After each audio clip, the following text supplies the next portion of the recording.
At 1/4 we have this breaking political news, a dramatic change to a closely watched congressional race in New York's 23rd district. We are just getting word Republican candidate Dede Scozzafazza is stepping out of this race just 3 days before the election.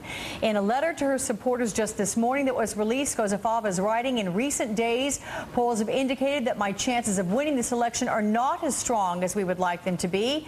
Her name, though, will still appear on the ballot, and this leaves the independent conservative candidate Doug Hoffman with a better chance of winning the election against the Democrat Bill Owens. So let's talk about this right now. To do so, I'm bringing in Joe Watkins, MSNBC analyst and Republican strategist, and Democratic strategist Peter Fenn.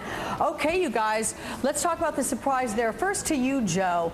What does this mean? Because we have the Republican Party pretty much divided. You had luminaries in the party backing either candidates. What happened here? Well, this allows for, I guess, the party to come together and to get behind one candidate. This race is very, very close. Dede was smart to get out. She knew that her chance of winning was slim, and this is a chance to get behind the conservative to make sure that he has a chance to win. Okay. What do you think, Peter? Do you think the conservative now has a great chance to win? Because apparently she had about 20% of the vote, pretty split between the other ones, the conservative and the Democrat Bill Owens, 35, 36% respectively.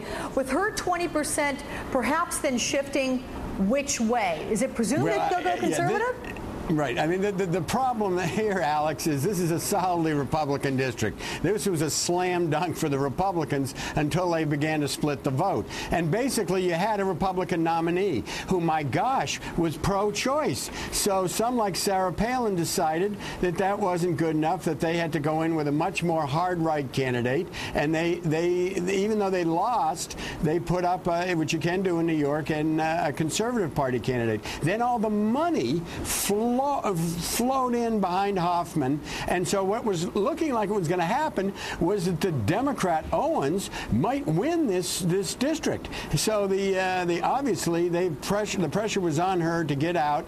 They didn't want her getting her 20-25% of the vote because they figured it would come off of Hoffman and the Democrat would win. So politically, it's a good deal for the hard right Republicans on this because it makes it easier for them clearly to take this seat. So I want you both to give me predictions before we move on to some gubernatorial races. Who's going to win this congressional district, Joe? I think my bet is on Hoffman. I'm not a betting man, but my bet is on Hoffman to win. That's right. You're a reverend. That's okay, right. Peter? I think that's likely now. I wouldn't count out Owens out because people may be a little bit cynical about this last-minute gimmickry, but it's going to be a tough one for the Democrat to hold, no question. Okay. Let's get to New Jersey.